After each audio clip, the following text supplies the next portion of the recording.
My name is Dr. Yang Ui, for those of you who don't know me, head of Year 5. What a special occasion this is. It is wonderful to see so many of our students' families and friends here with us today. Alongside our fantastic colleagues, all of you have contributed to our students' success over the last 5 years. Without your support and guidance, I'm sure the students won't mind me saying, this would not have been possible. For that, you should be very proud. It is an absolute honor to be here in front of you to begin the proceedings of our 2026 graduation ceremony. So, without further ado, let us begin the 5th graduation ceremony of Queen Mary Malta Campus. The program for this evening will be as follows. The ceremony will begin with the welcoming of the students' procession, followed by the academic procession. Whilst they move towards the stage, we ask that you remain standing until they have reached their seats and are sitting down. After both processions, there will be the opening address from the Vice President for Health, Professor Sir Mark Caulfield. We will then move on to the conferment of awards and degrees to 68 graduates. Finally, we will close with speeches from some of our distinguished guests, including the Honourable Prime Minister of Malta, Robert Abela. Following this, please could you stand and remain standing until the procession departs. We invite you to remain for a few photographs and to join us to congratulate the graduands as they take a group photograph on the cathedral stairs here behind me. The evening will end with a reception in the Cittadella Ditch Gardens, and we invite you all to join us there to celebrate this momentous occasion. Thank you for being here, and I hope you all enjoy being part of this wonderful day. I would like to ask you kindly to turn off your mobile devices or place them on silent, please, so that we can begin. Thank you.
I declare this congregation for the conferment of awards and degrees at Queen Mary, University of London, Malta Campus open.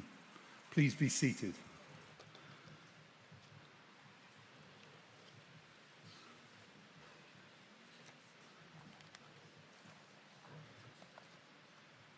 Minister Camilleri of the Government of Malta, Baroness Gerarda, ladies and gentlemen, and of course, our newest doctors.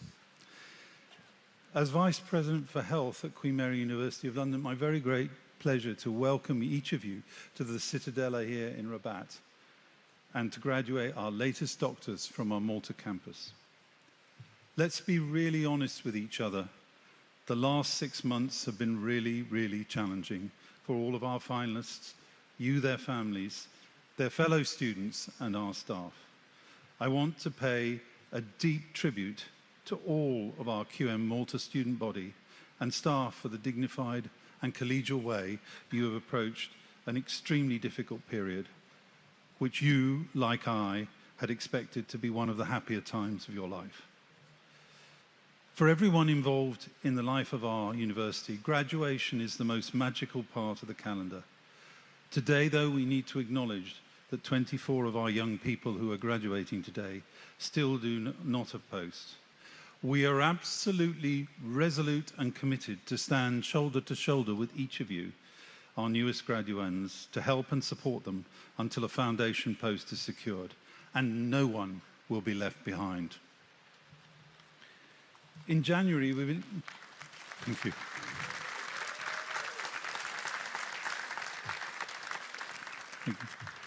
In January, when it became clear what the UK government was up to, we began a campaign to include Queen Mary Malta in the highest priority for new jobs. I'm so immensely grateful to Baroness Claire Gerarda, who partnered me and Anthony Warrens in helping our student voice to be heard across Parliament loudly. Claire, as you have done through your incredible career, where your leadership has transformed healthcare, you stood up for us alongside our students and staff when you didn't have to. And you mobilized parliamentarians in an attempt to stop this injustice. On behalf of all of Queen Mary Malta, students, staff, I thank you from the bottom of my heart for your partnership and kindness. As a result of that and the actions by our students and their families, we have now kept this as a live issue, and we still command parliamentary and most recently NHS England support and interest, even though we have not yet succeeded in reversing the bill. I want now to turn to congratulate our newest doctors, whose magnificent achievements we're here to celebrate today. This is your moment. You've worked so incredibly hard to be here, so enjoy every minute of it. Each of you are pioneers. You're amongst those who helped, together with our staff, forge the foundations for our new medical school here on Malta. The challenges you have overcome to get to this day should not be underestimated. And your amazing achievements and incredible resilience in the face of adversity means you truly are an inspiration to us all. I would like to also welcome your family and friends, some of whom have traveled very long distances to be here today, and some of whom may be joining us online. I would like to thank all of you for your help, support, and encouragement you've given these young people, our graduating students, taught during their studies. As the dad of a young doctor, I know what that's been like, and several of you may very well feel that you should come up and receive an award here tonight. You may be thinking that they're now off the books. Well, I can assure you they'll be back, parking outside your house, eating your food, and sadly, it's official. I can confirm on personal experience, the bank of mum and dad never, ever, ever shuts. Seriously though, neither our graduates nor our staff could have achieved this without your partnership and support, especially in such tremendously difficult times. So I thank you. Please see this evening as very much your day here, and when your young person comes across this stage in a moment to receive their degree, cheer them loudly, no holes barred. My daughter returned last year from an emergency department attachment at Sir Charles Gardner Hospital in Perth. I asked her what were the most important bits of advice I could give you after she said to me, "Don't you think you should know as the Vice Principal for Health what to advise them?" She then went on to say, "Buy a good sofa, get a really comfy bed, and book your holidays on day one." You graduate from a medical school formed of the union of the Medical College of St Bartholomew's Hospital, the London Hospital Medical College, Westfield College and Queen Mary. Each of these founding institutions has as its mission to care for humanity. One of these, Barts, has been doing precisely this with free healthcare since 1123. So today, as you become doctors, you join a long line of health professionals caring for people at their moment of need for 903 years. Nobody else in the entire world can claim that heritage. Over your lifetimes, you will meet people who are desperately ill in their greatest hour of need, and they will place their absolute trust in you. They will share their most intimate private details, even things that they may never ever have said to their loved ones. Your compassion, your care and your kindness at their greatest moment of vulnerability will leave a lasting and indelible impression upon them and their relatives, whatever the outcome. As you will shortly recite the Geneva Declaration, please remember, all of you, you are here for the whole of humanity, and we here at Barts and the London and Queen Mary do our very best for everyone always, and all our doctors do the same. I should like to thank the staff behind me and those amongst you in the audience across medicine and the university for the hard work and commitment they have shown to supporting our students on their journey here in Malta, especially during the last 6 months. Together with our Maltese colleagues, you have created a fabulous campus, which we visited earlier today. Today is also for you to enjoy and to celebrate, and I am so very grateful for your commitment to shaping the new generation of doctors who will take our places shortly as they begin their careers in healthcare. Our university has a genuine and strong track record in public and community engagement. We're firmly embedded in our community, and Minister Camilleri, as Minister for Gozo, I want to convey Queen Mary's deepest gratitude through you and the government of Malta to the people of Malta. I particularly want to offer my deepest personal thanks to the patients and staff across Malta and Gozo who have so generously allowed our medical students, these young people, into their lives and welcomed them into their communities. The people of Malta have shared deeply personal information about their health, and it is a result of their generosity that we can graduate you today. Even though not all of you are placed, they are nonetheless the living embodiment of the success of the UK-Malta partnership, and I thank you, Minister Camilleri, and through you, the people of Malta, most profoundly for your kindness toward these young people. With over 26 nationalities represented this evening here, we're incredibly proud of our diverse student communities, also our staff community. The diversity of our student body makes us who we are. We are recognised as the most inclusive Russell Group University and one of the top in the country for social mobility. Today, we will very much celebrate this diversity in these young people here as they receive their degrees.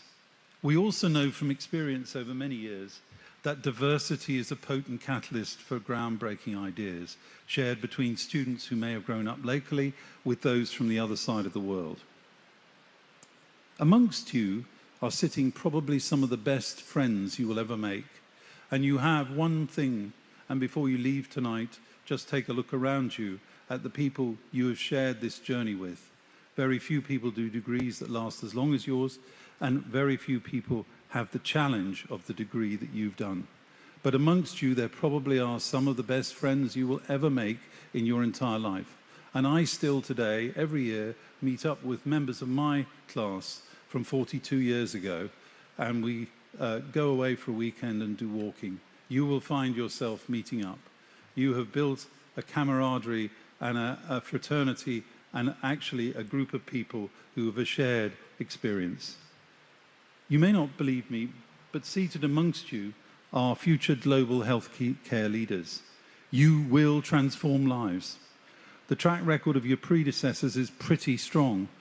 From the discovery of the circulation of blood in 1628 by William Harvey to the Nobel laureate Sir John Vane's experiments that led to the first ACE inhibitor in the 1970s that we still use worldwide to treat heart disease today. Queen Mary is an internationally leading university that pushes the boundaries of research. Amongst you are 3 students who exemplify the top-class education that we provide. And one of those, Adams Lau, was highly commended in the University of London Gold Medal examination. Well done, Adams.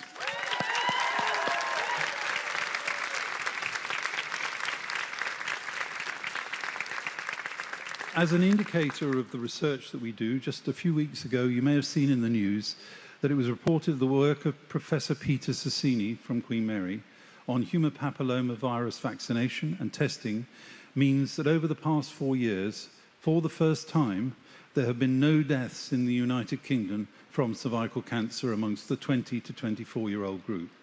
Now boys are also immunized, reducing transmission risk and head and neck cancer risk in men. As a result of work led by Queen Mary, cervical cancer is now potentially an eradicable disease. Recently, Sir Jack Cusick received a knighthood for his seminal clinical trials that formed the basis of the NHS recommending anastrozole for the prevention of breast cancer in up to 8,000 women per year, saving £15 million for the NHS. And in high blood pressure, due to overproduction of a steroid hormone called aldosterone, Maurice Brown, FRS, has shown that radio waves from a catheter passed through an endoscope into the stomach wall can effectively ablate the left adrenal without effectively causing a cure of adrenal hypertension without major surgery.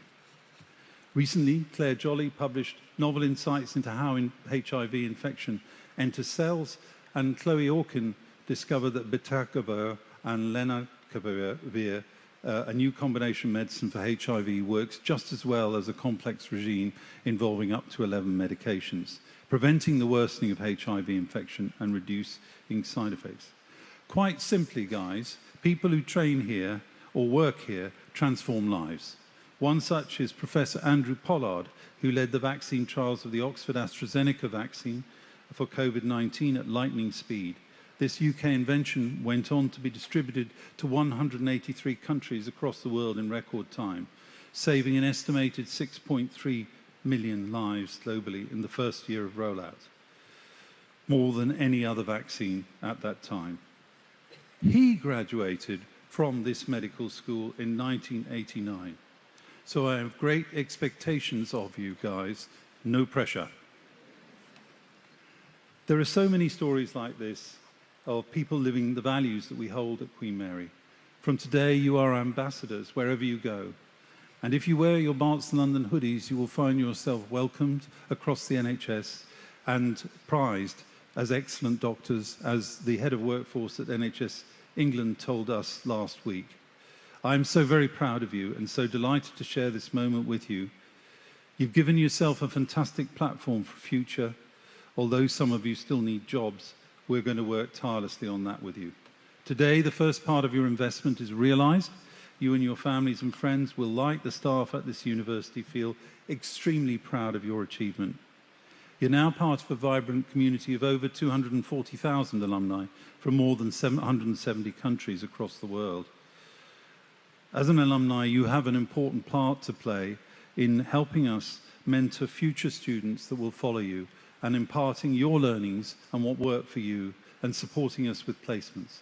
So please do not make this your last contact with us at Queen Mary.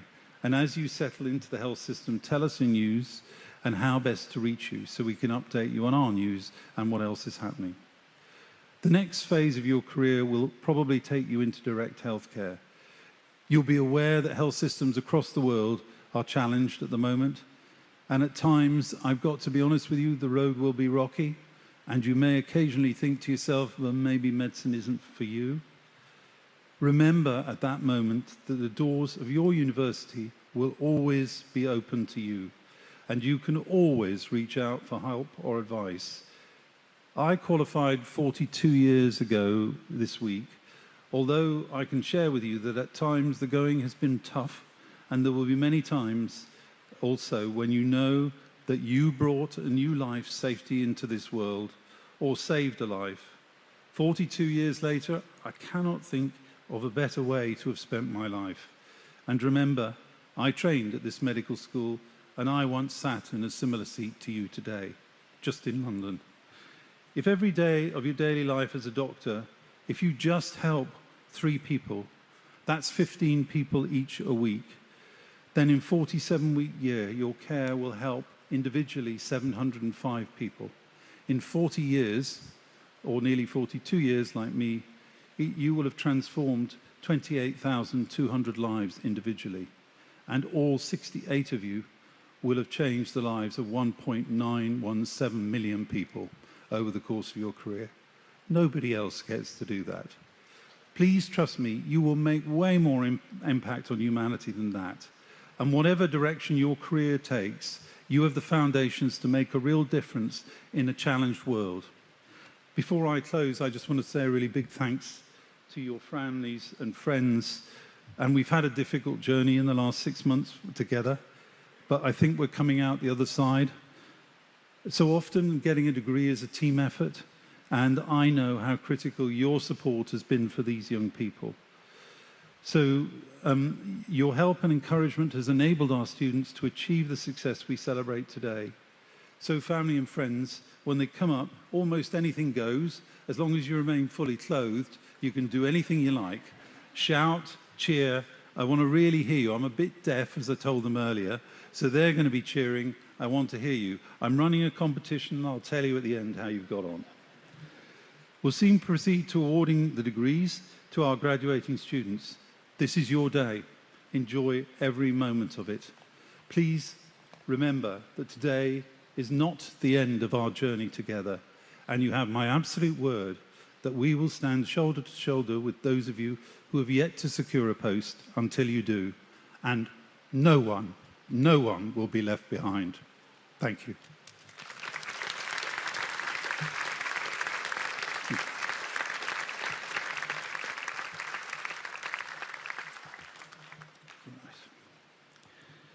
Ladies and gentlemen, we now come to the confirmative degrees. I admit to their degrees MBBS all students here present today. I now call upon Professor Cathy Molyneux, Deputy Dean for Malta, to present the graduates from the Faculty of Medicine and Dentistry.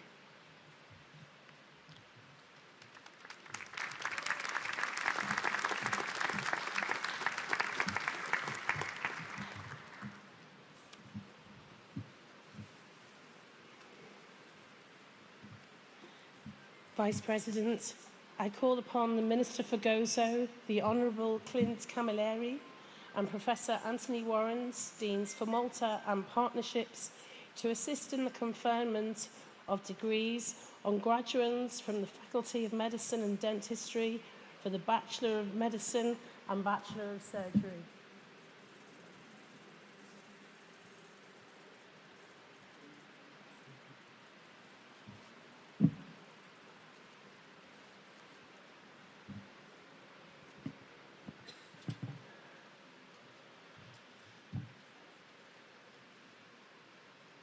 Good.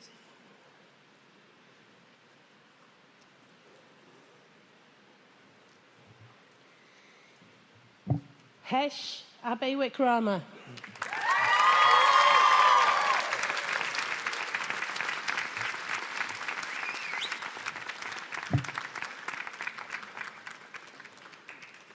Yazan Abu Omar.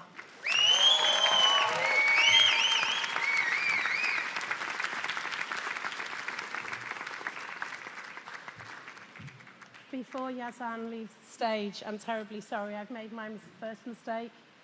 Yazan, with a distinction in Part 2 and Part 5, Yazan Abu Omar.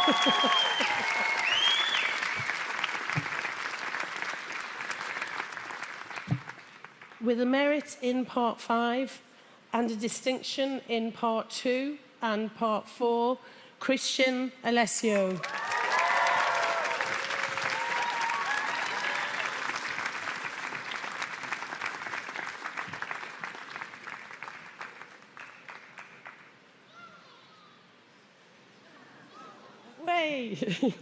With merit in Part 1, Part 3, Part 4 and Part 5, and a distinction in Part 2, Amber Zira Mir.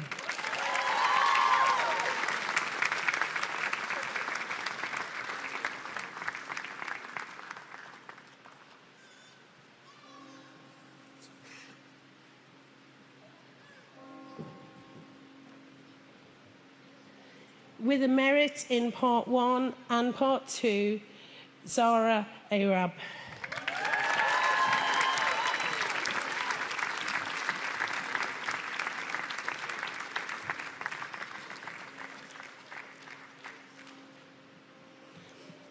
Abdul Wes Suhail.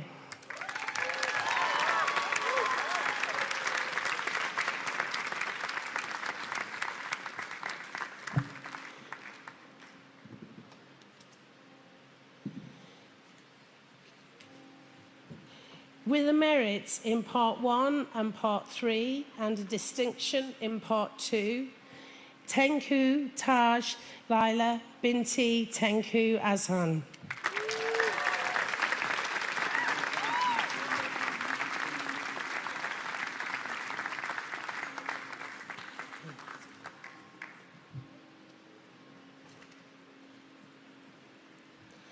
Sophia Balakumar.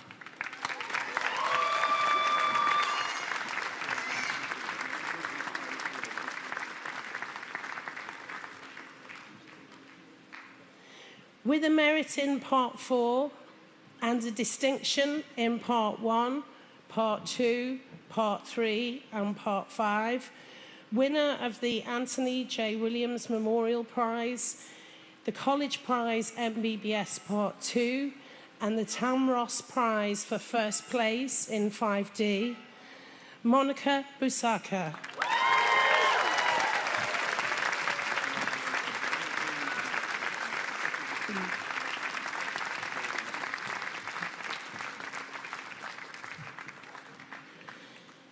With a merit in Part 4 and a distinction in Part 1 and Part 2, Amelia Jane Campbell-Reynolds.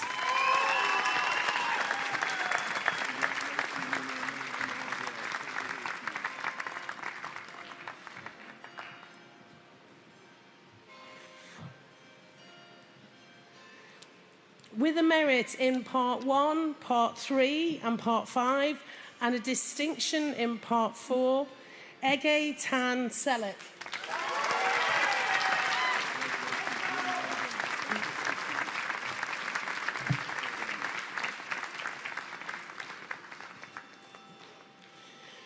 Wing Yu Nicole Chan.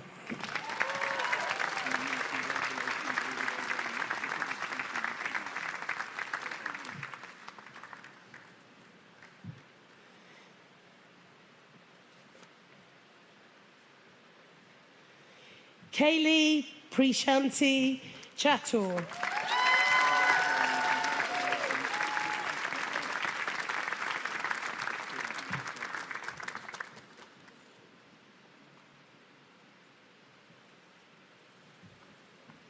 With a merit in Part 1 and Part 2, Luke Thomas Clements.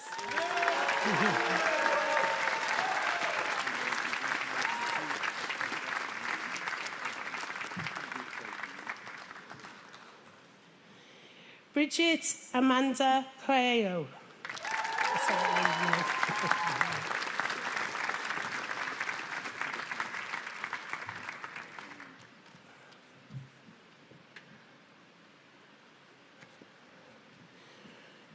With a merit in Part 2 and Part 5 and a distinction in Part 4, Lilou Codebeuf.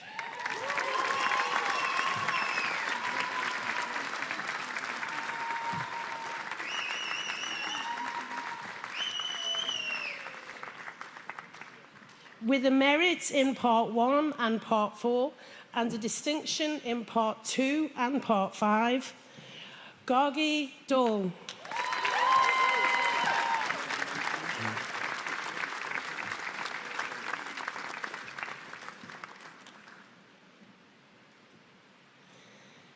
Alexander Diaraduju.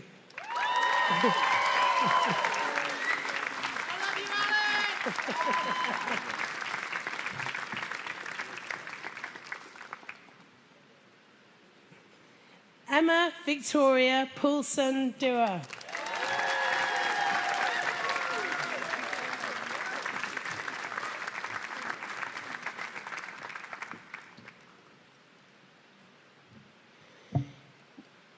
With a merit in Part 1 and Part 2 and a distinction in Part 3, Part 4 and Part 5, Yasmin Salem Khaled Durzi.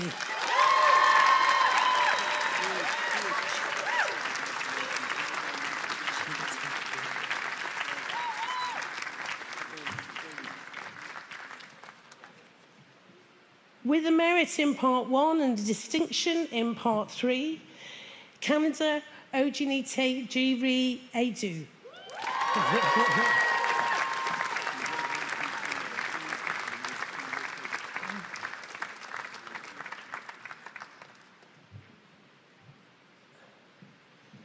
Kirk Fernandez.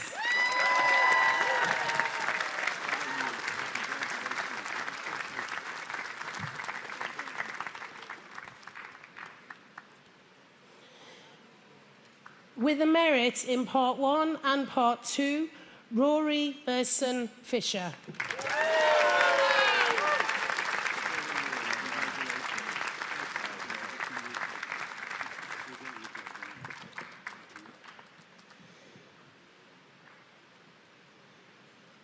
Yasser Ahmed Hashimi.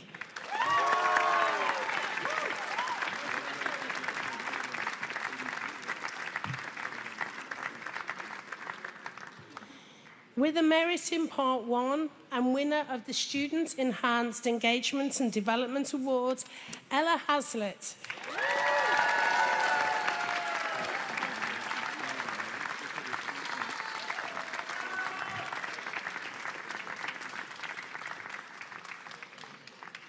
With a merit in Part 2, Michael Andrew Velasquez Hurley.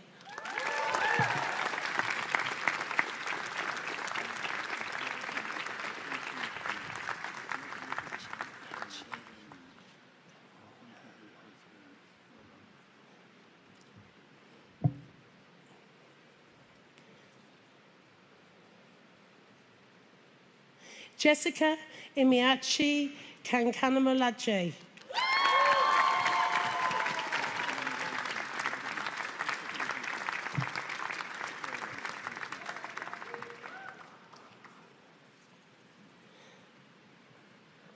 Eliza Imtiaz.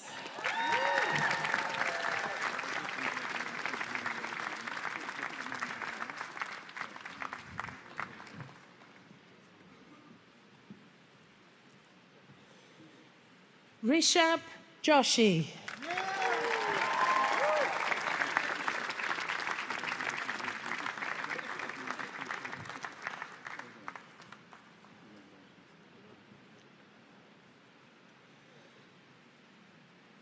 With a merit in Part 2, Part 4 and Part 5, Nada Mahia Taufik Karadeshi.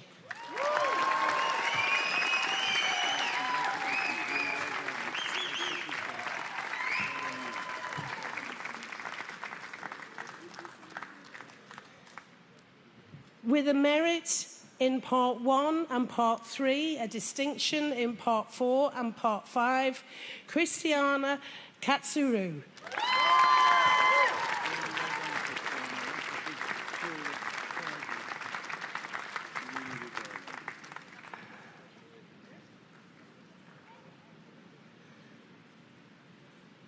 With a distinction in Part 1, Part 2, Part 3, Part 4 and Part 5, winner of the Wheelwrights Prize in Child Health, and University of London Gold Medal nominee,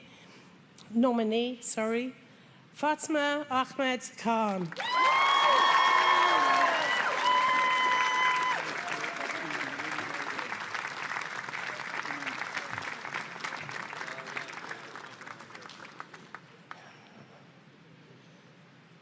With a merit in Part 3 and Part 4 and a distinction in Part 1 and Part 2, Maina Jean Lafage.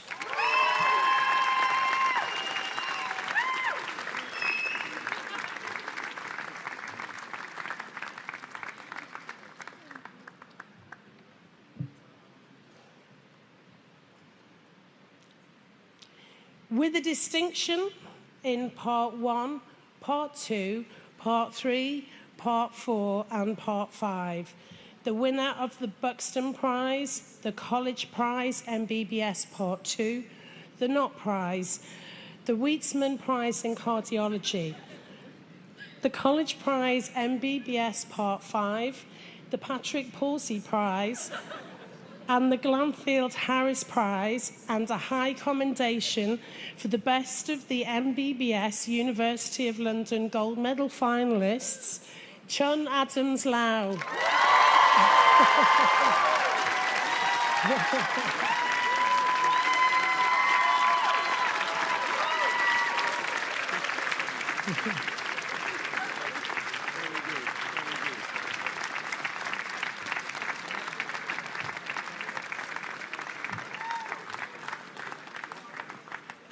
Sonia Leon.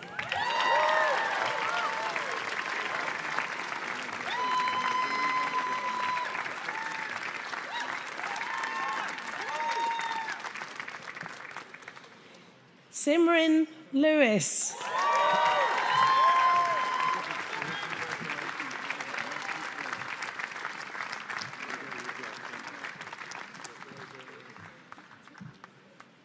With a merit in Part 3, Abhijit Singh Mandar.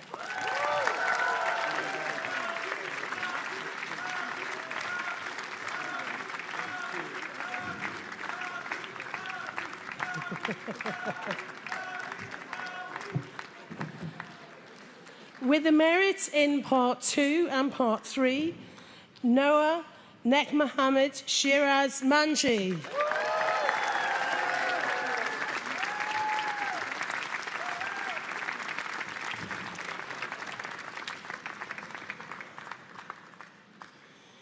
With a distinction in Part 1, Part 2, Part 3, Part 4 and Part 5, winner of the David Rees Prize, the Buxton Prize, the College Prize for MBBS Part 2, the College Prize for MBBS Part 4, you've even got fireworks, and the Kumar and Clark Prize for the highest ranked student across the 5-year programme, and University of London Gold Medal nominee, Konstantinos Mantomakis.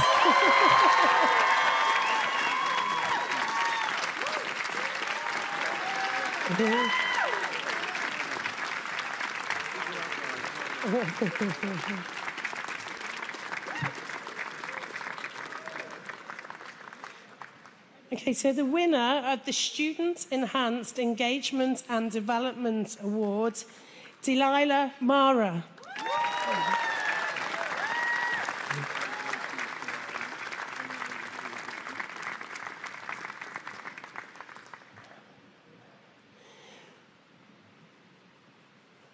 With a merit in Part 2, Mia Nair.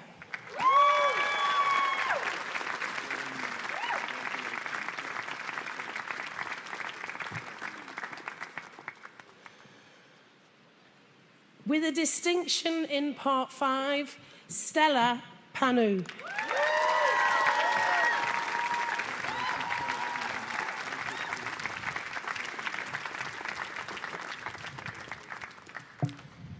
With a merit in Part 2 and a distinction in Part 1, Radhika Patel.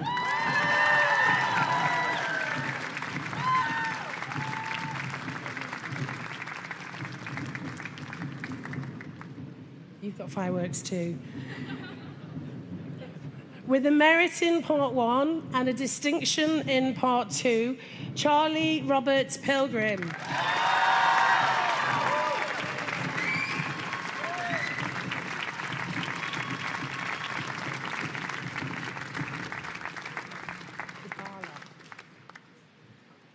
Tanvi Pupala.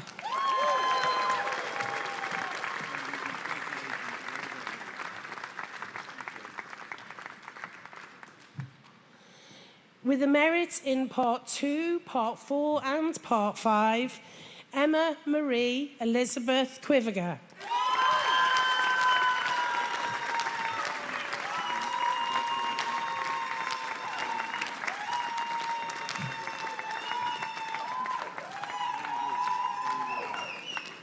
Sonia Divyash Rao.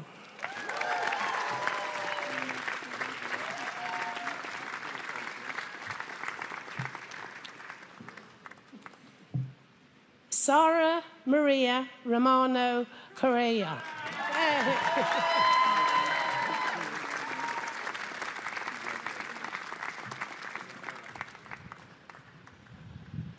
Andrew Salmo.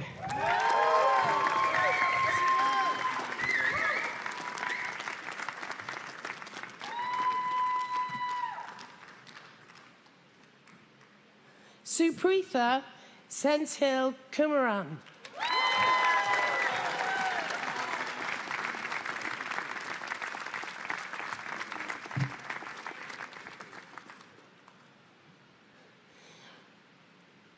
Mansi Rajan Shah.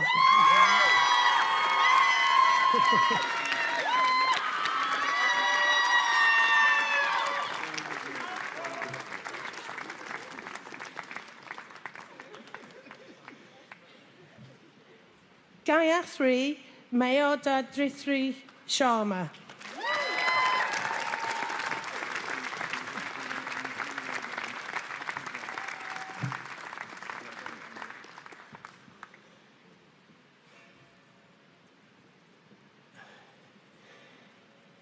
Yashoda Sobramonian.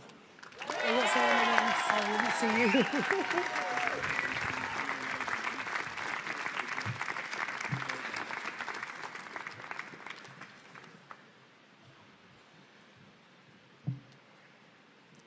With a merit in part 2 and part 3, and winner of the Bentley Wellcome Wicks Foster's Prize, Milena Stegiopoulou.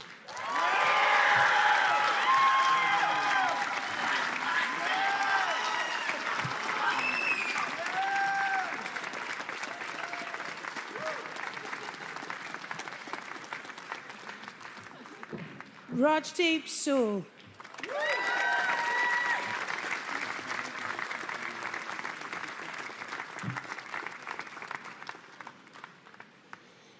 With a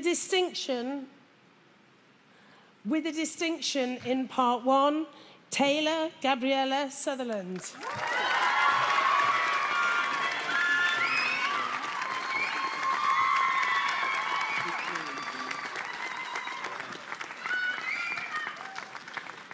With a merit in part 4 and part 5, Charlotte Octavia Matilda Tyson.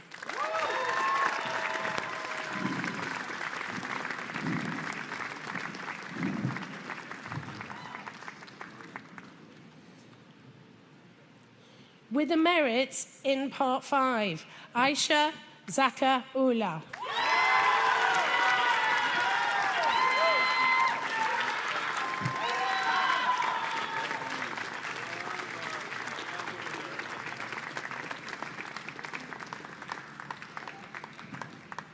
And with a merit in part 5, Thanushri Venkatram.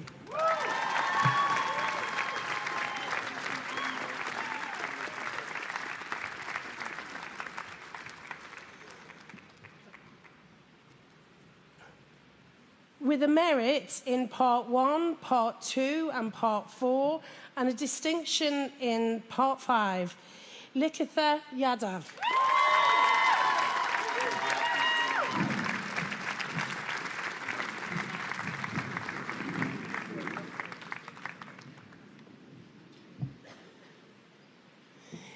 Zaid Rahman.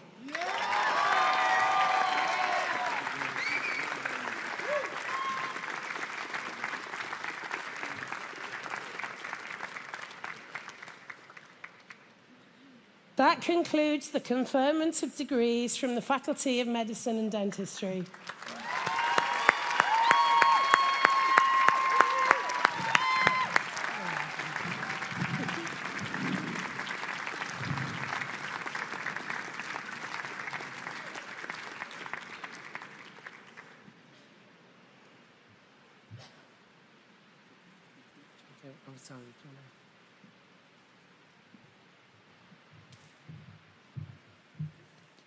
So, doctors, congratulations. Really well done.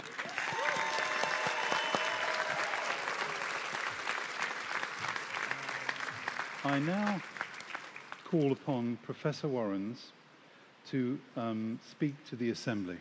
Thank you.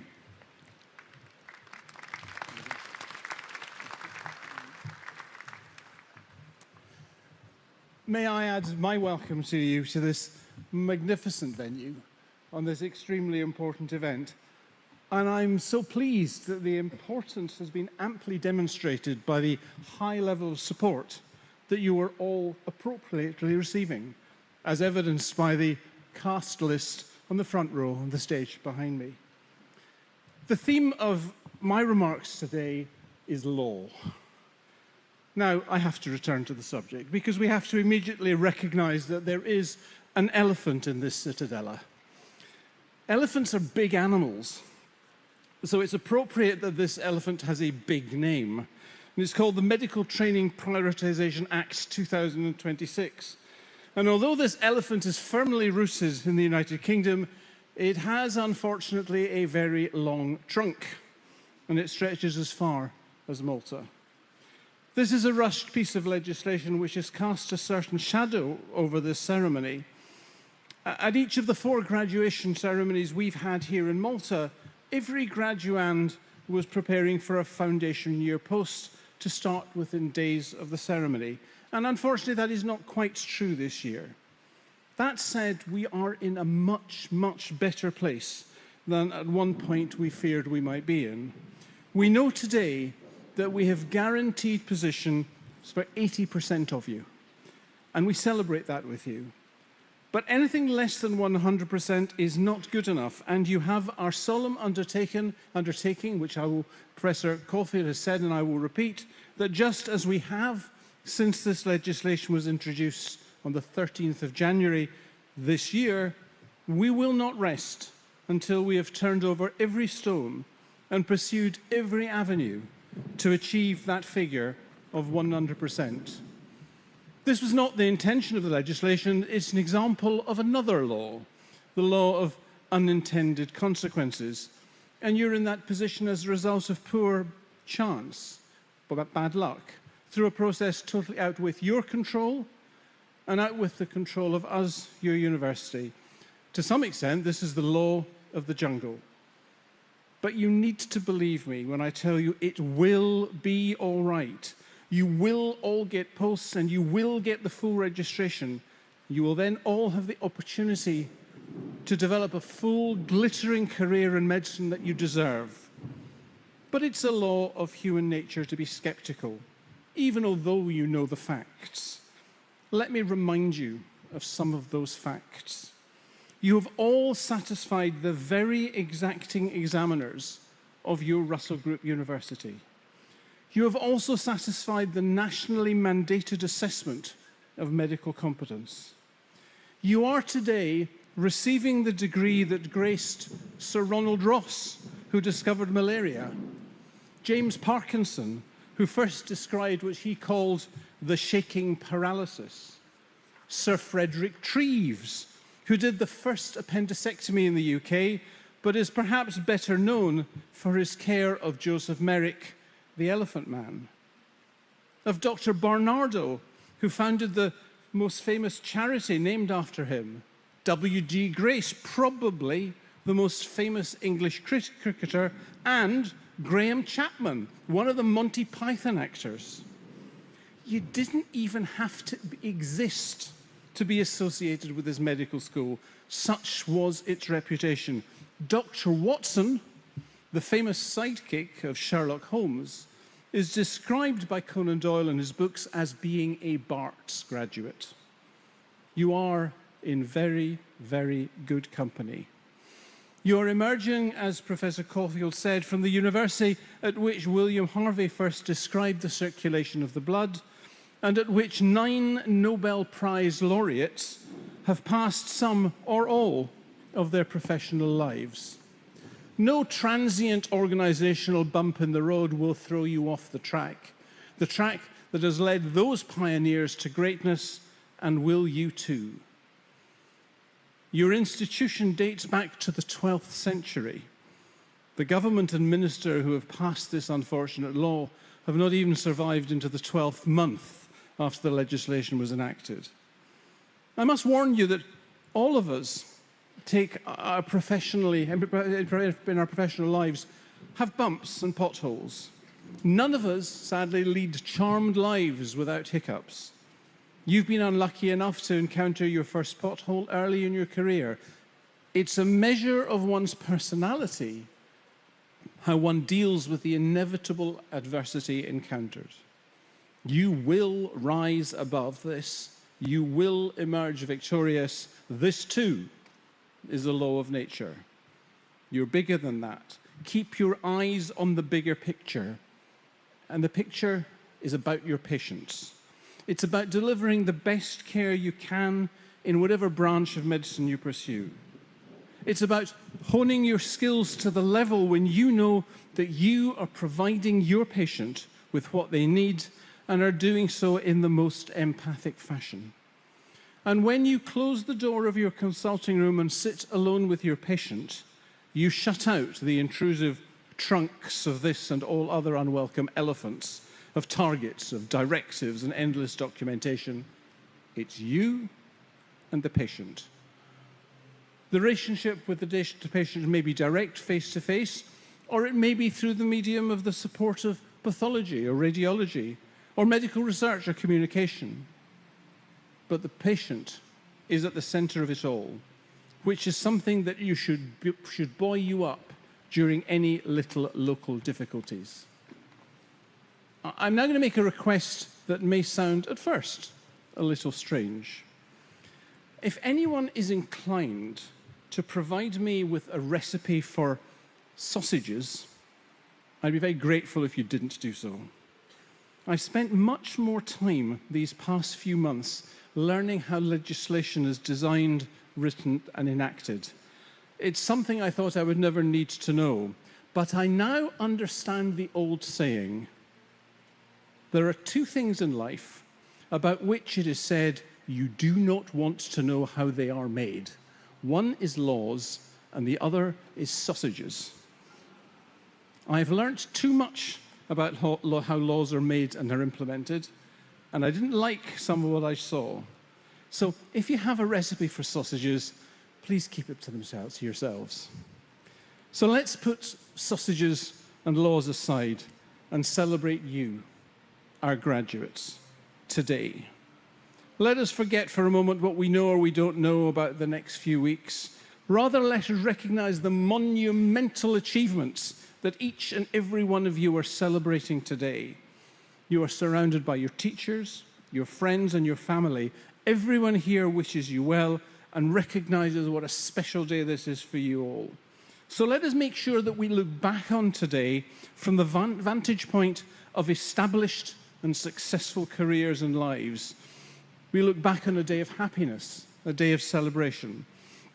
Let us look back on the recognition of 5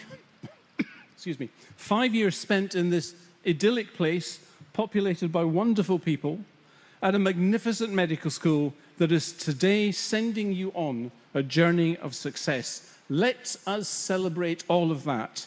That, ladies and gentlemen, is the Dean's Law of 2026.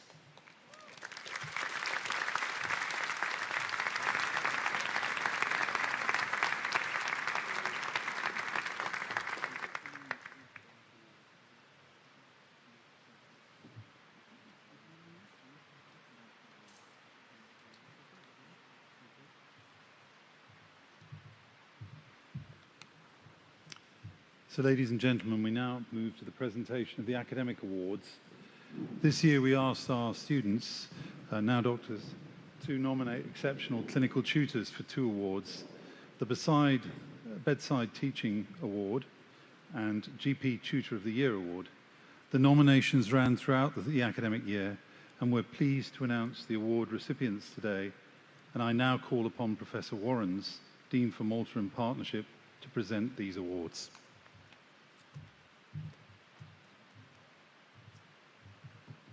Thank you, Professor Caulfield. I am delighted to be presenting these 2 awards, first launched in the Malta campus in 2024. The Bedside Teaching Award, such a crucial activity, and the GP Tutor of the Year Award, central to the practice of medicine. I'd like to call upon the Minister for Gozo, the Honourable Clint Camilleri, to assist in the presentation of these awards.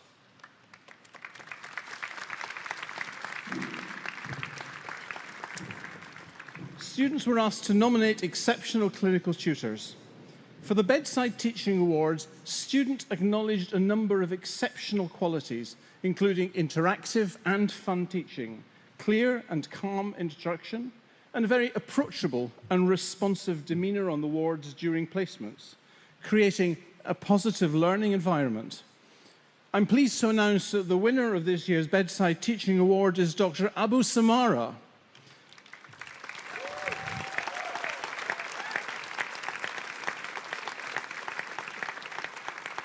Sadly, Dr. Samara could not join us today to receive the award in person, but we wish to acknowledge his contribution and thank him on this occasion.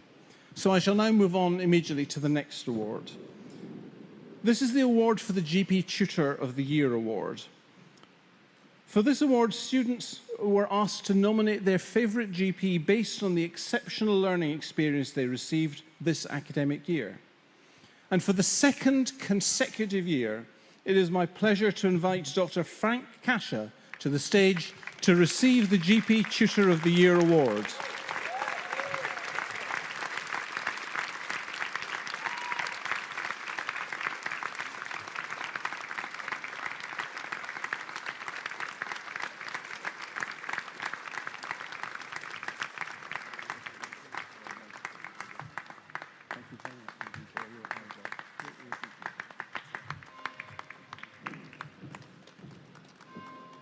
I'd like to close off by thanking all our clinicians for their contributions throughout the academic year.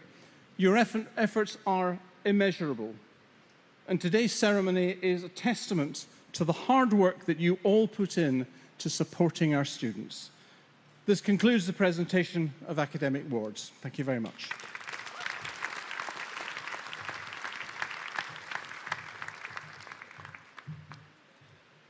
Ladies and gentlemen, we now move to the presentation of the awards for Medical Maltese.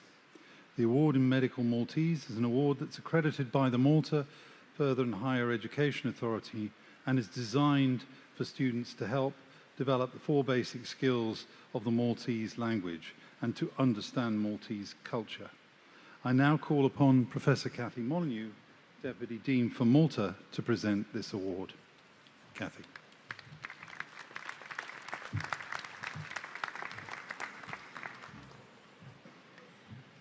Vice President, I call upon the Minister for Gozo, the Honourable Clint Camilleri, to assist in the presentation of the awards in Medical Maltese.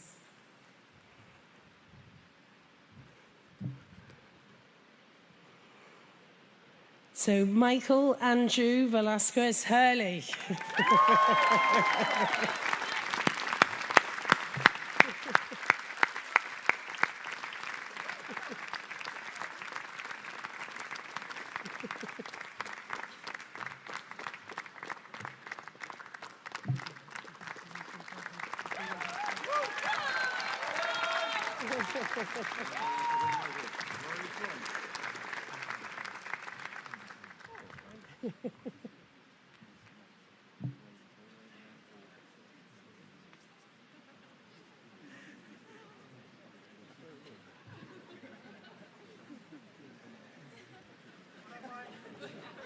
He's Maltese.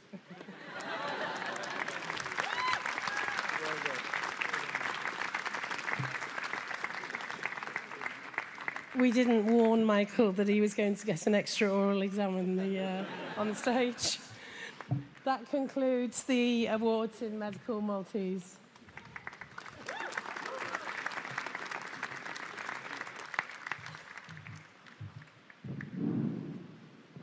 We've come to the part, accompanied by fireworks, where we read the Geneva Declaration, which is in the back of your brochures. Any parents who are doctors may also stand with our students to read the Geneva Declaration if they want to renew that.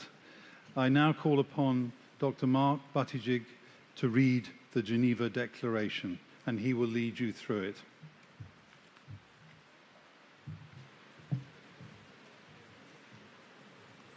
Good evening, everyone, and congratulations to the new graduates. The Declaration of Geneva was adopted by the General Assembly of the World Medical Association at Geneva in 1948 and was most recently editorially revised and amended in 2017. It is a declaration of a physician's dedication to the humanitarian goals of medicine, a declaration that was especially important in view of the medical crimes which had just been committed in German-occupied Europe. The Declaration of Geneva was intended as a revision of a Hippocratic oath to a formulation of that oath's moral truths that could be comprehended and acknowledged in a modern way. Unlike the case of the oath of Hippocrates, the World Medical Association calls the statement a pledge. At this time, I would like to ask graduates to stand up to join me as I read the declaration. I'll read it slowly so that you can repeat after me. I would like also invite all practicing clinicians here with us to also stand and join us as we read the declaration. Please stand.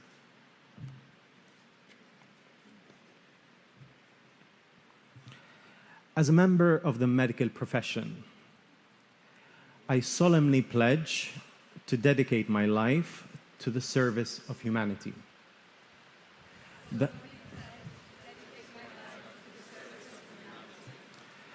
health and well-being of my patient will be my first consideration.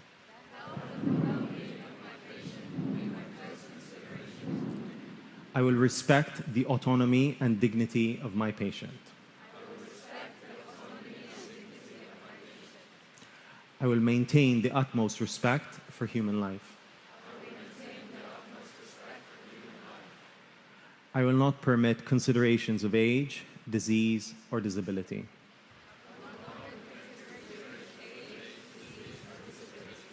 Creed, ethnic origin, gender, nationality, political affiliation.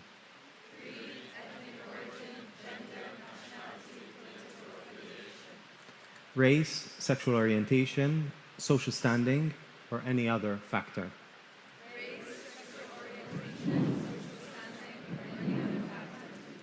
To intervene between my duty and my patient.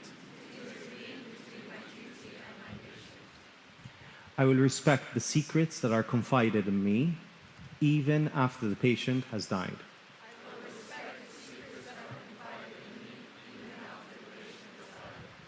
I will practice my profession with conscience and dignity and in accordance with good medical practice.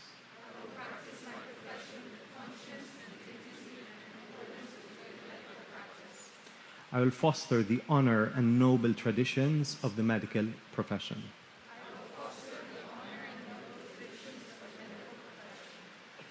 I will give to my teachers, colleagues, and students the respect and gratitude that is their due.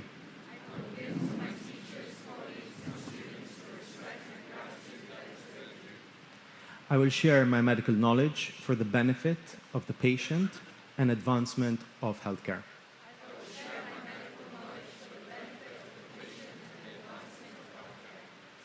I will attend to my own health, well-being, and abilities in order to provide care of the highest standard.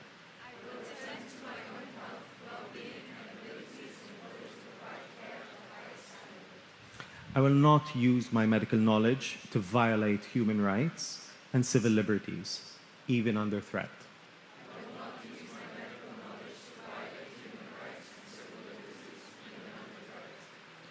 I make these promises solemnly, freely, and upon my honor.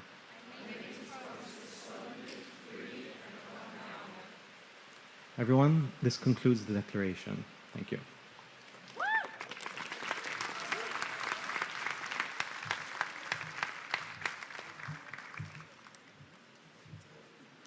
I now call upon Anthony Heshen Abe Rema to deliver the student address.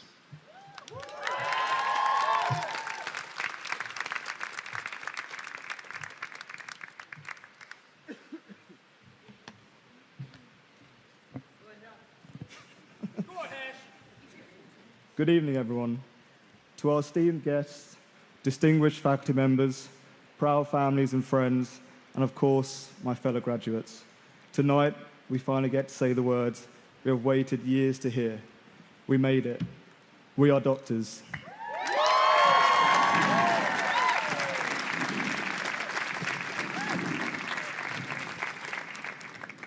It still feels a little surreal, doesn't it? Not that long ago, we walked into medical school full of confidence and ambition, convinced we were prepared for what was ahead. Then reality hit us somewhere between our first anatomy lab, our fifth lecture of the day, and trying to memorize pathways we swore we'd never forget, only to forget them immediately after exams. We survived early morning placements, late night revision sessions, and the strange phenomenon of spending 5 years studying medicine while still having absolutely no idea what was happening on ward rounds half the time. We learned that an interesting case usually means you were staying late. We discovered that no matter how advanced medicine becomes, no one, not even AI, is capable of reading a consultant's handwriting. And most importantly, we mastered the timeless medical response to every question. Well, it depends. And somehow, amidst all the exhaustion, uncertainty, and occasional existential crisis, we persevered, but not without the help of others. Over these years, we became more than classmates. We became each other's support systems. We celebrated the passes, survived the failures, shared notes 5 minutes before exams, and reassured one another during the moments we all quietly wondered if we were good enough to be here. Medical school teaches you science, but the people beside you teach you resilience. And for many of us, this journey unfolded far from home. This island became more than just a place where we studied. It became a part of who we are.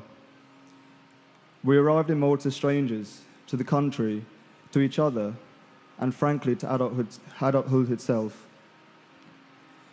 We acclimatized to the heat, the unpredictability of public transport, and the fireworks that somehow seem to happen at every hour of the day and night.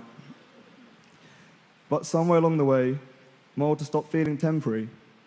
It became the setting for friendships we'll carry for life, for long evenings by the sea, after difficult placements, for small victories that felt enormous at the time.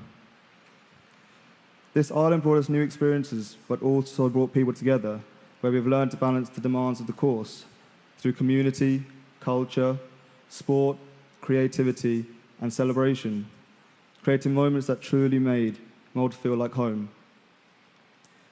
Medicine is not just about the long, hard hours of studying, library stints, lecture hall catch-ups, but also what happens outside the PBL rooms. Medicine has not only shaped us academically, but has also brought out the multifaceted side of student life. Sarah and Red, as presidents of the Afro-Caribbean...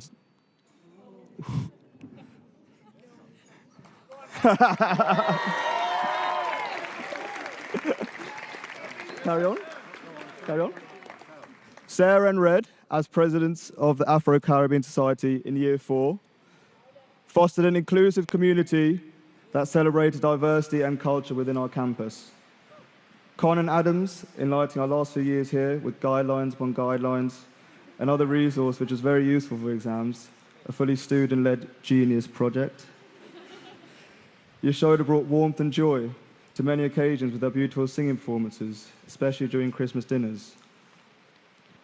Lakeitha, represented Bart's Malta Cricket Club on an international stage through her achievements by representing the Malta women's national cricket team, competing in matches across Europe.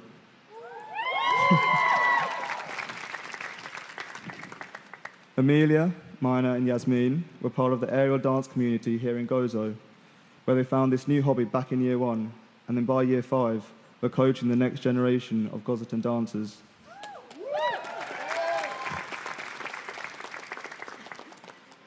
Rory demonstrated remarkable drive and determination by completing the Gozo Ultramarathon, an incredible achievement that reflected the perseverance and endurance we all strive for during medical school. Sophia, Dhanush, Rishi and Zaid, as South Asian Society representatives, organised vibrant celebrations uniting us with colour and culture.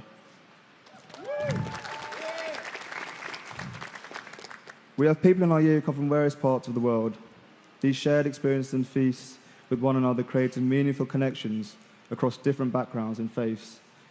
Together, these moments and experiences have represented QMUL Malta in a truly positive light, giving us the platform for some of the most joyful and unforgettable moments during our degree.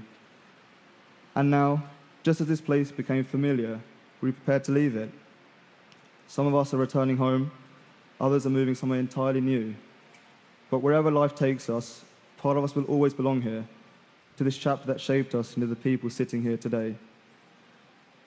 Now we step into a profession unlike any other. Medicine, whilst a privilege, bears responsibility. Patients will meet us on some of the best days of their lives, and some of the worst.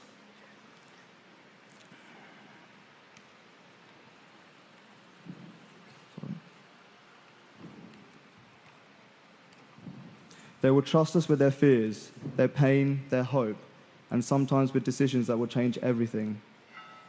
It is easy to become consumed by investigations, protocols, and treatment plans, but beyond every diagnosis is a human being who simply wants to feel heard and cared for. That is the kind of doctor we should strive to become. Not perfect doctors, because perfection does not exist in medicine, but compassionate ones. Doctors who listen, doctors who admit when they don't know, doctors who remember that kindness can matter just as much as knowledge. Because years from now, patients may not remember every medication we prescribe or every explanation we give, but they will remember how we made them feel during moments when they were vulnerable. Medicine will continue to evolve long after today. New technologies and the challenges of society will constantly reshape the way we practice, and we're ready for it. Because if the past years have taught us anything, is that we know how to adapt. We have been constantly immersed in unfamiliar environments, dealing with different teams and practical challenges, whilst discovering ourselves as individuals. Our strength, nevertheless, remained unwavering. And soon, as foundation doctors, that cycle will continue. Just as we begin to feel comfortable somewhere, we'll move again. We will build new routines, find new mentors, and learn new procedures all over again. But perhaps that is one of the greatest lessons medicine teaches us. Growth rarely happens in comfort. Be proud of yourselves tonight, not just for earning a degree, but for everything it took to get to this point.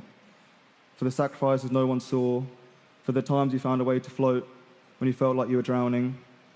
Hold on to every patient interaction that reminded you why you chose this profession in the first place. For everything we have gone through in recent times especially, we deserve to celebrate and enjoy this moment. And now to our parents, guardians and families, the ones who also have gone through this journey with us and having sacrificed a lot for us to be here, we thank them greatly. Not forgetting to mention our support staff here in Malta, our lecturers, heads of years, CTFs, BLS Malta, student office and pastoral support, and to the doctors who imparted their invaluable wisdom. Finally, a special thank you to the patients we encountered with for generously giving us their time, from which we have honed our skills. The world now welcomes us as not as students, but as colleagues, which means it is finally time to say goodbye to question banks, flashcards, and pretending we understood ECGs the first time round. So here we are, after years of hard work, sacrifice, uncertainty, and personal development, We made it. Congratulations, class of 2026. Thank you.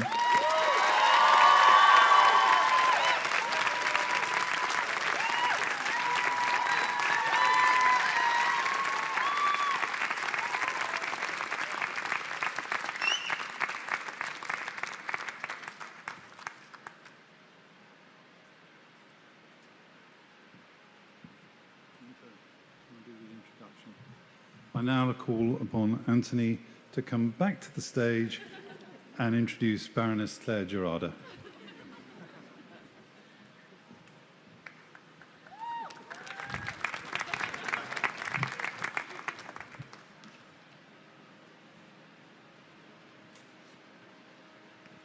I'd like to invite Baroness Gerarda to the stage, please.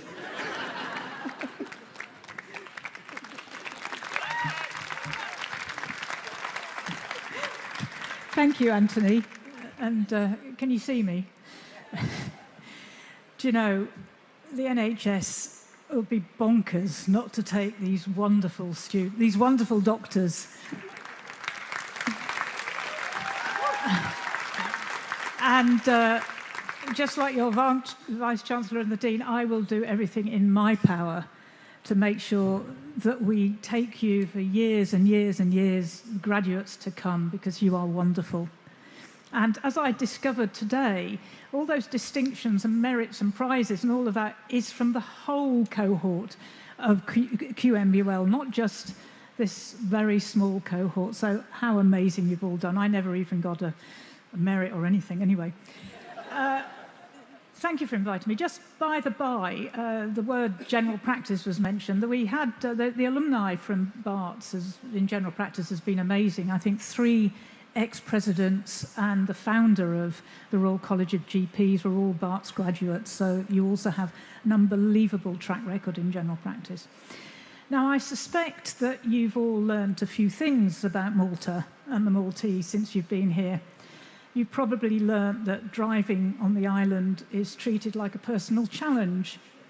Roundabouts are suggestions, traffic lights are optional, and yet everyone seems to merge by sheer instinct, but also by hooting their horn repeatedly. You've heard there's a festa every single day for no obvious reason, and fireworks not just in the evening, but those of you here during the day, also in broad daylight when you don't even see them. And you've also learnt that your business is everybody's business. There are no secrets in Malta, and I suspect there are even fewer on the island of Gozo. Malta means a great deal to me personally. I am Maltese myself, and my father trained on the island here as a doctor. He would have recognised something in your medical school, a small place, a tight-knit cohort that we've heard. Doctors made not in some vast anonymous system, but somewhere where you are known, where you are understood, and where you are cared for. There are around about 70 of you. At most medical schools in the UK, there are well over 300. A lecture hall of near strangers, where it's entirely possible to spend 5 or 6 years next to someone whose name you never quite learnt. You don't have that problem. You couldn't have that problem. 70 people on a tiny island, doing something as intense as learning medicine together. Small enough that you know your teachers, and your teachers knew your name. They knew your weaknesses and your strengths, and they took time to fix things for you. As we've heard, you've shared your joys and sorrows with your fellow students. You've seen each other terrified before exams, elated after learning a new skill, from the mannequin to the human. You've been together when you've been homesick, when you've been proud. And as we've heard, these are the people who will stay with you for the rest of your lives. I still meet The doctors, we were children then, barely 17 or 18, who I met on the first day of medical school. I meet them every year. I have been a doctor now for over 40 years, and I'm not going to give you any advice about how to cope with your career. Old people like me shouldn't be doing that. But let me tell you something that I wasn't told as a student, and you have been told today, which is medicine is an extraordinary career. It's not comfortable, it's not easy, it's a hard taskmaster, but it's amazing. No 2 days are ever the same. You will be bored, you will be terrified, and you will be moved to tears, sometimes on the same shift. You will hold people's hands in their worst moments, and occasionally hold them in their best ones too. You will make that diagnosis that changes everything. The patient who comes back to you year after year to say thank you, as a patient does for me, has done every year for 25 years. He said I saved his life, and somebody asked me, did you? The patient had a drug and alcohol problem, and I paused, and I said, yes, I think I did save his life. You will be exhausted in ways that you can't imagine, but somehow, 40 years on, I still find it a privilege to go to work, and that's not something many careers offer you. Hold on to that. It's real, and it doesn't fade. Medicine itself, as you know, will change beyond anything I can predict for you. The tools I trained with are museum pieces now, and the tools you'll be using in 20 years' time haven't even been invented. But the fundamentals will not change, as your wonderful doctor, not a student, Anthony, said. Being there for your patient, listening, properly listening, not just waiting for your turn to speak. Communicating clearly, honestly, and with kindness, especially when the news is bad. No algorithm, no scan, no piece of technology will ever replace that. It was true when my father practiced, and it's true today, and will still be true long after you have retired. This is the part of medicine that is timeless, and it's worth protecting. So take that with you. Take your friendships, they will last. Take the confidence of having been seen properly as an individual. And take Gozo itself.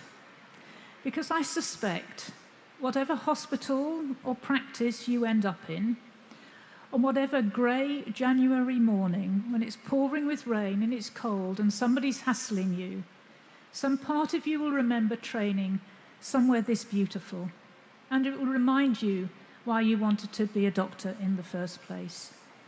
You've earned this, ladies and gentlemen. Go and be excellent doctors. But I urge you to be excellent GPs first. We need them. But thank you very much for all you've done, and thank you for inviting me here today.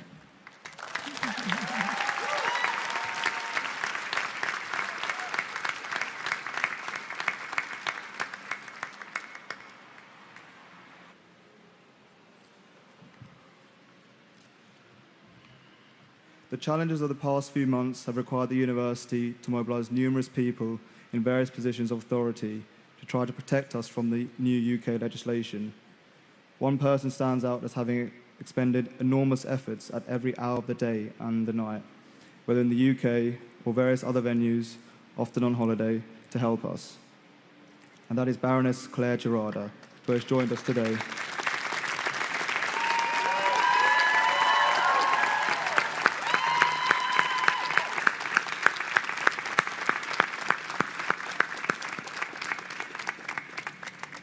We are delighted that you have made the effort to share our celebrations, because it gives us the opportunity to express our gratitude for everything you have done to fight our corner. You have truly gone the extra mile on our behalf, whether that was the mile that measured in feet in the House of Lords, or the one measured as 1,300 miles that has brought you from London to Malta today. On behalf of the student body and the Malta campus, we thank you, Baroness Gerarda, and we present you with the Bart's Medal.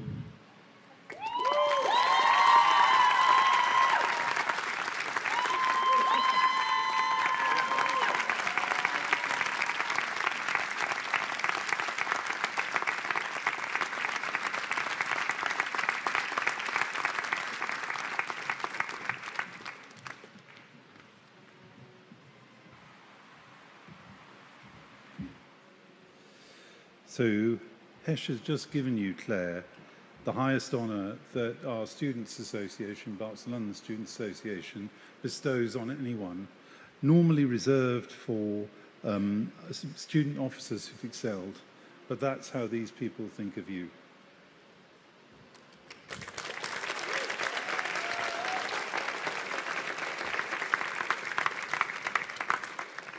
I now call upon a great friend, the Minister for Gozo, the Honourable Clint Camilleri, to address the Assembly. Clint.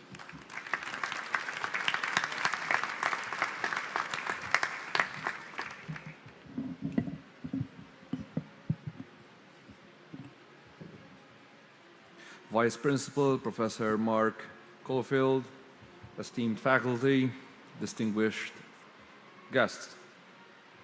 Today, we are proud to celebrate 68 graduates from the Queen Mary University of London as they take this important step into the medical profession. Today is, above all, a celebration of your achievement.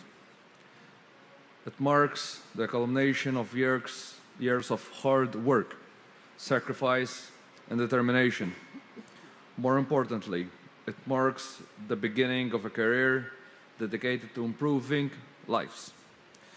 You leave this ceremony not only with a degree, but with the privilege and responsibility of serving others through medicine. Today is also an opportunity to reflect on the growing role of the Gozo General Hospital, a hospital that is evolving into a center of excellence where patients receive compassionate care, healthcare professionals are supported, and future doctors learn in an environment where academic excellence meets everyday clinical practice. Every investment we make in healthcare is ultimately an investment in people.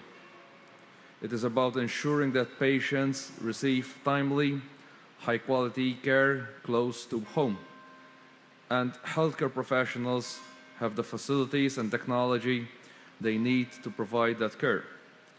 And the students, such as yourselves, now doctors, are trained in an environment that prepares them for the realities of modern medicine. Over the past years, important milestones have already been achieved. Our upgraded cardiorespiratory unit is now fully operational, with clinics expanded from 3 to 8. New specialized services are now available in Gozo, bringing faster diagnosis and treatment closer to patients and their families. We have also opened a dedicated early pregnancy room, providing women and their families with a private, calm, and dignified environment during what can often be one of the most difficult moments in life. It reminds us that medicine is not only about clinical excellence, it is equally also about compassion, empathy, and respect. Significant investment has also been made in modern diagnostic technology, including an MRI scanner, a new CT scanner, advances in cardiac imaging, additional ultrasound machines, and a new bone density scanner. New backup power generators have strengthened the hospital's resilience, ensuring that continuity of services across the entire site, even during planned or unexpected interruptions that sometimes happen here. These improvements mean faster diagnosis, better continuity of care, and fewer journeys to Malta for patients. They also provide a richer and more advanced learning environment for medical students. Our work, however, does not stop here. Major projects are currently underway, including the expansion and refurbishment of the outpatients department, a new women's health unit, the extension of the chemotherapy lounge, an enlarged and modernized laboratory, a new pharmacy department equipped with robotic aseptic compounding technology, the redevelopment of the coronary care unit and intensive therapy unit, and the construction of 2 new operating theaters, alongside the refurbishment of the existing theater complex. Together, these investments will allow more specialized services to be delivered in Gozo, while creating even stronger opportunities for clinical education and professional development. This progress is closely linked to our partnership with Queen Mary University of London. Through this collaboration, the Gozo General Hospital has become a teaching hospital, creating opportunities that benefit everyone involved. Students gain meaningful clinical experience in a close-knit community. The hospital benefits from the enthusiasm, curiosity, and commitment of future doctors. Most importantly, patients benefit from an environment where learning, innovation, and excellence continuously reinforce one another. Further projects will continue to strengthen our healthcare system. These include the new renal unit, a larger hyperbaric chamber, improvements to emergency operations and support facilities, a new helipad that will significantly reduce transfer times for critically ill patients requiring specialized care at Mater Dei in Malta. Alongside these developments, the introduction of a medical drone service and dedicated drone landing site will enable the rapid transport of urgent laboratory samples, blood products, and specialized medicines, improving emergency preparedness and patient care. Each of these initiatives represents another step towards our long-term vision, the development of a new hospital for Gozo, a modern healthcare campus designed to serve for future generations, support healthcare professionals, and provide outstanding clinical education for decades to come. Dear graduates, as you begin this next chapter, I encourage you to carry with you not only knowledge and the skills you acquired, but also the values that define very best doctors: compassion, humility, integrity, curiosity, and an unwavering commitment to service. Hospitals come to life through the people who work within them. Through every conversation with a patient, every difficult decision, every act of kindness, every moment of learning, you will shape the lives in ways that extend far beyond medicine itself. The future of healthcare depends on people like you. Here in Gozo, we remain committed to building a hospital where future generations of doctors can learn, healthcare professionals can thrive, and patients can receive the highest standards of care with dignity and compassion. As we celebrate your graduation today, let us look ahead with confidence. Confidence in your ability to heal, to lead, and to inspire. Confidence in the enduring partnership between the Queen Mary University of London and the Gozo General Hospital. And confidence in a future where Gozo continues to deliver healthcare that is innovative, accessible, and deeply human. Congratulations on this remarkable achievement.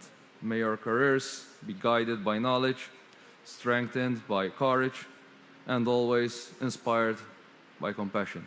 Well done.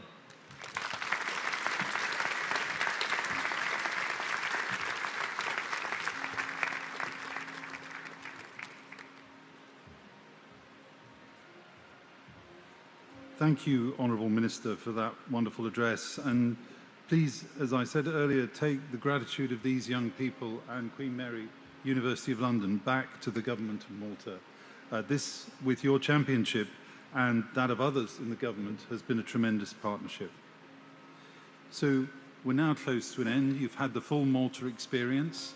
You've had the fireworks. You've periodically had a band, whether you noticed it or not. And now you've got the bells.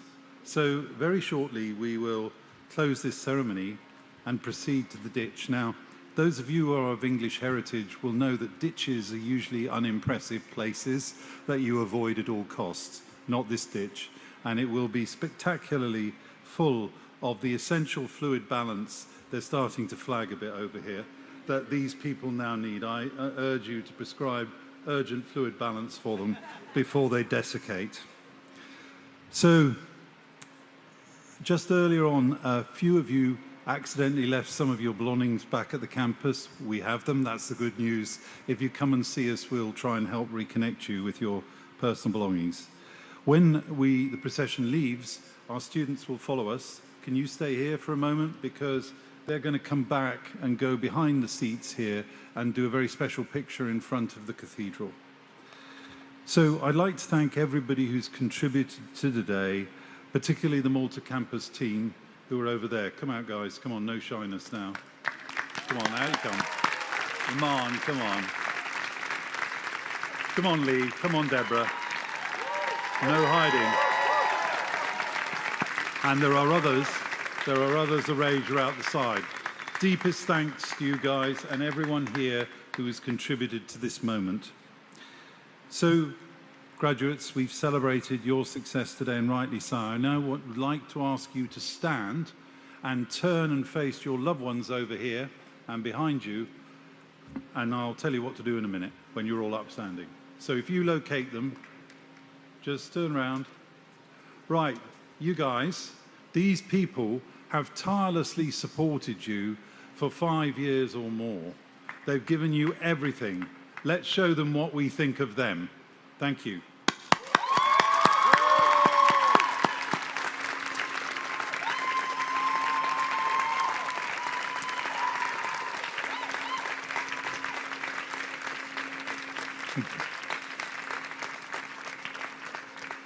So parents and family, we've also given you a free sauna this evening.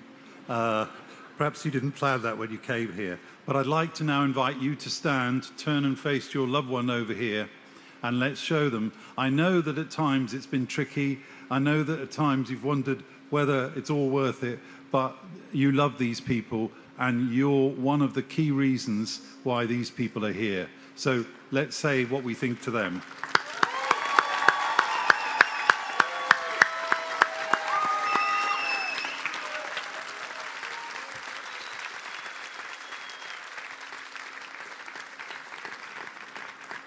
Please be seated. So we're at an end of our celebration, and shortly the platform party will leave, and then our students will follow us, and then after they've taken the picture, we'll encourage you to come to the ditch where we will have urgent fluid balance arranged for you. And on behalf of Queen Mary, and once again, personally, I congratulate each and every one of you on a wonderful achievement of graduating today. I look forward to welcoming many of you to join me at another cathedral on Monday evening for a somewhat different ceremony. And I think that this evening, you may have wondered what the black and white chevrons are that they wear on their back. That is the shield of St. Bartholomew's Hospital from 903 years ago, and that's their gown hood now. And it is there to remind them of the heritage that they now step forth from and take a little piece of it with them into healthcare. So congratulations to every one of you graduating here today on all your achievements. Well done. Well done. And mark my words, no one will be left behind.